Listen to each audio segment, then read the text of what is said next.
Assalamualaikum, a very good day to Madam AZLIN and my fellow friend. Today we are from Group 1 and we are going to present the poster about Islamic banking legal framework in Malaysia. So before I go further, let me explain what is legal framework. So legal framework comprise a set of documents that include the constitution, legislation, regulation, and contract, or in other words, a broad system of rules that govern and regulate decision making, agreement, and law. In our topic, we are going to talk about the law and regulation that govern Islamic banking in Malaysia. So, Malaysia has a unique legislative framework consisting of mixed jurisdiction and mixed legal system, namely the common law and Sharia. The growth and development of Islamic banking industry are supported through good governance and its comprehensive legal framework. As Malaysia is one of the common law countries, it is very essential to have standard law of practice which harmonize both Sharia and civil law. The integration of these two traditions is really necessary in the context of Islamic banking in Malaysia. As Malaysia operates a dual financial system, the regulatory framework for Islamic banking is by design very similar to the conventional framework, as to avoid regulatory arbitrage between the two sectors. Banking regulation in Malaysia are heavily influenced by the world best practices and financial standard of the international standard setting body. At the time of writing, there is virtually an absence of regulatory framework that is catered to risk-sharing banking. Since the present setup where Islamic banks are operating is dominated by interest-based banking, the existing framework for Islamic banking in Malaysia is considered robust and comprehensive. Islamic banking refers to a banking system whose concept, operation, and activity are founded on the Islamic regulation. That is, all activities and transactions of the Islamic bank must be founded on the Sharia principle. The main distinction between Islamic and conventional bank is that Islamic bank do not engage in riba, which is expressly forbidden in Islam. Islamic bank exists to serve the requirement of Muslim in banking and to provide alternative to the rest. The management is based on Islamic precept of justice and fairness in the benefit of society. The ijma' agreement or consensus among Muslim jurists and qiyas are also affected by Sharia. Muslim jurists apply a previous judgment to a new issue by drawing comparison. It explains the Quran and Hadith in layman terms. In particular, the incentive structure of the Islamic Banking Act 1983 IBA, Takaful Act 1984, Central Bank Act 2009 CBA, and the latest one is the Islamic Financial Services Act 2013 IFSA, and relevant guidelines are closely examined to identify any previous incentive incompatible with risk sharing.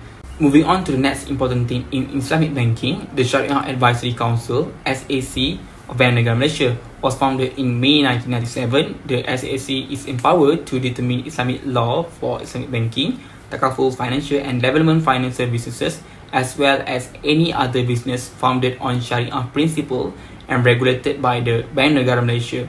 The SAC role and power were enhanced in the recent Central Bank of Malaysia Act 2009, which made it the sole authoritative body on Sharia concern pertaining to Islamic banking, takaful, and Islamic finance.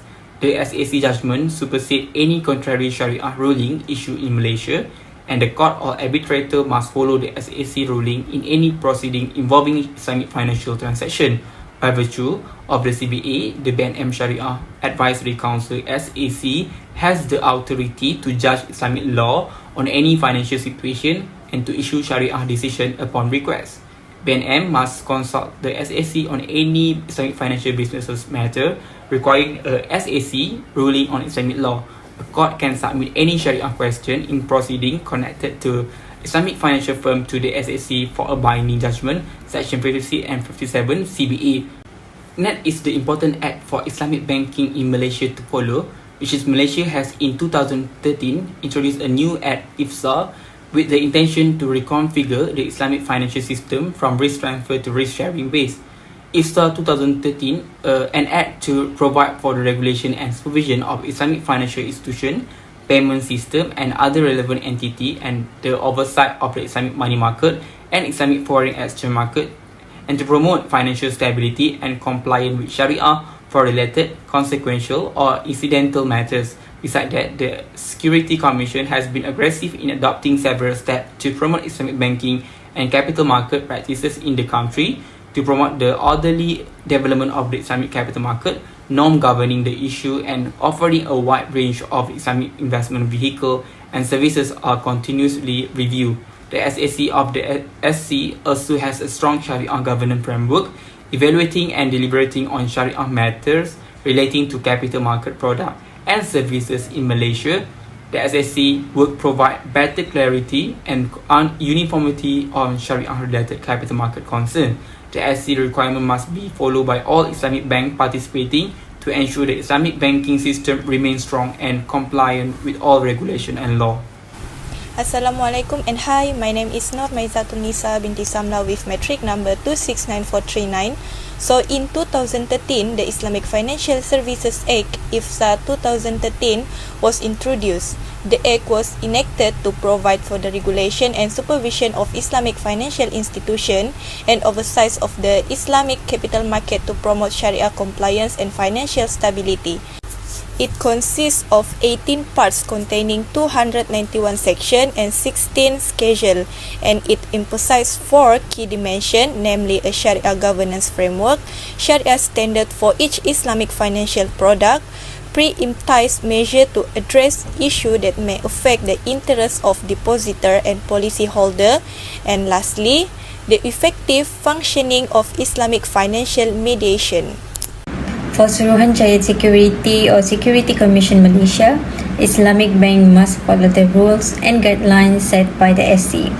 Because most of them do business with other countries, invest in other countries or trade with other countries. So they need to follow the rules and guidelines set by the SC, as we acknowledge that the SC has direct responsibility for rulemaking, enforcing regulation pertaining to the capital market, and ensuring sustainable market growth and development, among other things. Next is changes after applying IFSA 2013 as legal framework for Islamic banking in Malaysia. IFSA 2013 repealed existing banking regulation on Islamic banking and finance, and it also revised the accounting standard under which Islamic financial institutions prepare their account. One of the main changes are the product disclosure sheet (PDS) for financial consumer and potential investor to make informed decision. The product disclosure sheet for investment account product was insufficiently detailed. Prior to the implementation of IFSA 2013, the product disclosure sheet had little or no information on the risk involved, product suitability, investment strategy, historical performance, possible investment outcomes, indicative rate, and profit calculation. Before investing, financial consumers should be educated or warned about any potential risks. Furthermore, the distinction between deposit and investment account was unclear. In 2014, Bank Negara Malaysia published a policy statement on investment accounts that outlines the IFSA 2013's regulatory standard for investment account behavior. One of the most important requirements is that the investment accounts product structuring, including source of funding, investment purpose, profit distribution and agency fee, investment tenure, valuation process, and termination clauses be fully disclosed. Second, profit smoothing practices are necessary for both conventional and Islamic banking for assuring stable return for account holder, with principal guarantees are used to safeguard both deposit and investment account holders. Islamic banks are not permitted to utilize profit smoothing tactic under the IFSA 2013. Furthermore, there has been a lack of consistency in referring to the investment account, which is sometimes stated as equity and other times as liability. In addition to achieving liquidity criteria and risk objective, bank must clarify capital risk and valuation risk under IFSA 2013. This easily leads to the third issue, risk management in the financial sector. Consequently, this brings us to the third issue, which is financial risk management. The Islamic Financial Service Act 2013 acknowledged the significance of Sharia non-compliance risk and explained the legal penalties for violating Sharia principle. In accordance with the Section 28(5), any person who contravenes subsection 1 or 3 who commits an offence and is liable upon conviction to imprisonment for a term not exceeding 8 years or to a fine not exceeding 25 million ringgit or to both. And Section 1 already discussed the significance of Sharia compliance, while Section 3 recommends remedial strategy to manage the risk of Sharia non-compliance in the workplace. Any activity that does not comply with Sharia must be stopped immediately and be reported to the bank and the Sharia committee within 30 days according to the Section 28(3) of the Islamic Banking and Finance Act. Next, financial reporting is another modification that Islamic financial organizations are required to implement under the Islamic Financial Service Act of 2013. One of the primary goals is to increase transparency while also improving Sharia compliance. It has been pointed out by AZLIN et al. 2016 that the balance sheet structure of Islamic banks is characterized by significant asset liability mismatch. Moreover, according to AZLIN et al. 2016, such misalignment exposed the bank to a vicious circle of liquidity gaps is necessary the requirement for a loan facility from the central banks. Financial reporting is critical to the company governance and Sharia compliance, and it should be treated as such. And according to the Bank Negara Malaysia 2014 policy document on investment account, Islamic financial institutions are required to disclose the following information in the annual financial statement, such as accounting policy, movement of fund, average profit sharing ratio, declare rate of return to investment account holder, agency fee and performance incentive fee. The Islamic financial institution are required to distinguish investment account from other types of deposit and to record investment account as separate item from the own equity and liability in accordance with applicable legislation AHMAD et al. 2019. Lastly, the changes to Islamic banking regulation in Malaysia is about a rate of return framework. There is a great emphasis placed on the treatment and distribution of profit and the rate of return to investment account holders. In addition to the requirement for the performance report, distribution table, and warning disclaimer disclosure. It was stated in 2014 in a policy document on investment account issued by Bank Negara Malaysia that under Islamic Financial Institution Security and Exchange Commission Act, the priority of payment for investment account upon liquidation of the Islamic financial institution is treated separately from Islamic deposit. This is by Bank Negara Malaysia 2014 PUAN. Prior to the implementation of IFSA 2013, all deposit will receive from deposit and investment account were placed into a share pool of fund for investment purposes, and the predicted return was calculated as a simple time series average of the monthly rates of return for a specified period of time.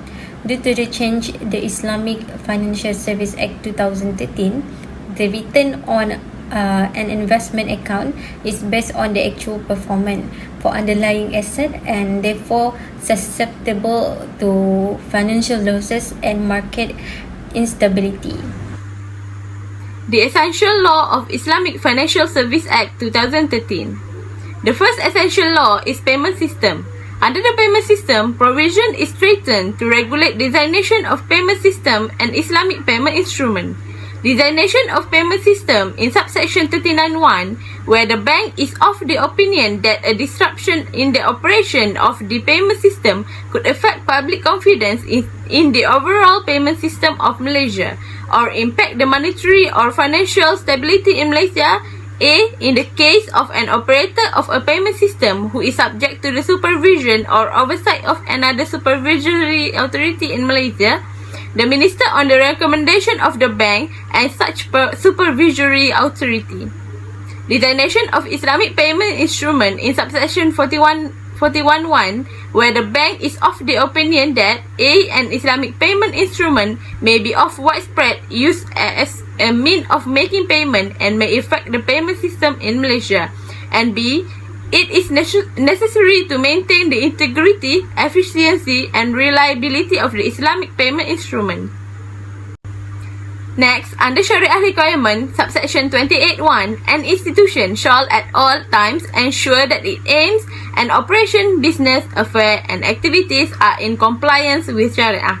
Under subsection 28.2, for the purpose of this Act, a compliance with any ruling of the Sharia Advisory Council in respect of any particular aim and operation, business, affair, or activity shall be deemed to be a compliance with where an institution becomes aware that it is carrying on any of its business, affair, or activity in a manner which is not in compliance with Sharia or the advice of its Sharia community or the advice or ruling of the Sharia Advisory Council, the institution shall A. Immediately notify the bank and its Sharia community of the fact. B. Immediately cease of carrying on such business, affair, or activity and from taking on any similar business, affair, or activity, and within 30 days of becoming aware of such non-compliance or such further period as may be specified by the bank, submit to the bank a plan on the rectification of the non-compliance. The third essential law of IFSA 2013 is regulatory objective and powers and function of banks. In regulatory objective, subsection 6, the principal regulatory objective of this Act are to promote financial stability and compliance with Sharia, and in pursuing this objective, the bank shall A. foster the safety of soundness of the Islamic financial institution, the integrity and orderly functioning of the Islamic money market and Islamic foreign exchange market, safe, efficient, and reliable payment system and Islamic payment instrument, and fair, responsible, and professional business conduct of Islamic financial institution, and B. strive to protect the rights and interests of consumers of Islamic financial services and products. Powers and function of bank in subsection 7.1. The bank shall exercise the powers and perform the function under this Act in a way which is considered most appropriate for the purpose of meeting the regulatory objective of this Act, and the governor shall exercise such powers and perform such function of the bank on its behalf. Subsection 7.2. The powers and function of the bank under this Act are in addition to and not in derogation of the powers and function of the bank under the Central Bank of Malaysia Act 2009. 3. The bank shall from time to time keep the minister informed on matters relating to the exercise of its powers and performance of its function under this Act. Hi, Assalamualaikum. Now, I will present about enforcement and penalties under the Essential Law of IFSA 2013. Bank exercise all the power of investigation provided under this Act if the bank believes that any person has committed an offence. We can see in 229 where the bank is satisfied or has any reason to believe that any person has committed an offence under this Act. The bank may cause an investigation to be made and for such purpose may exercise all the power of investigation provided under this Act. And then in 230 about appointment of investigating officer, the bank may appoint an officer of the bank or any other person appointed under subsection 7.6 to be investigating officer to conduct an investigation under this division. Now we take a look about Islamic money market and Islamic foreign exchange market. The power of bank to specify standards of issue codes in Islamic money market and foreign exchange market. In 152, 1. The bank may specify standards or issue codes for the purpose of developing or maintaining orderly conditions or the integrity of and ensuring compliance with Sharia in the Islamic money market or the Islamic foreign exchange market. And then 2, without limiting the generality for subsection 1, standards specified of codes issued under that subsection may include standards or codes relating to compliance with Sharia by the market participant or any person employed by such market participants in relation to their conduct or activities in the Islamic money market or the Islamic foreign exchange market. Lastly, in the essential law of IFSA 2013 is a prudential requirement. It introduced that institution refers to an authorized person or a designated payment system operator.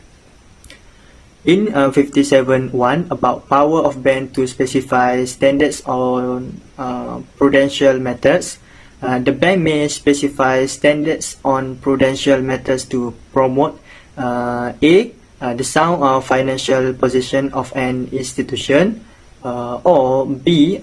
Integrity, professionalism and expertise in the conduct of the business affairs and activities of an institution.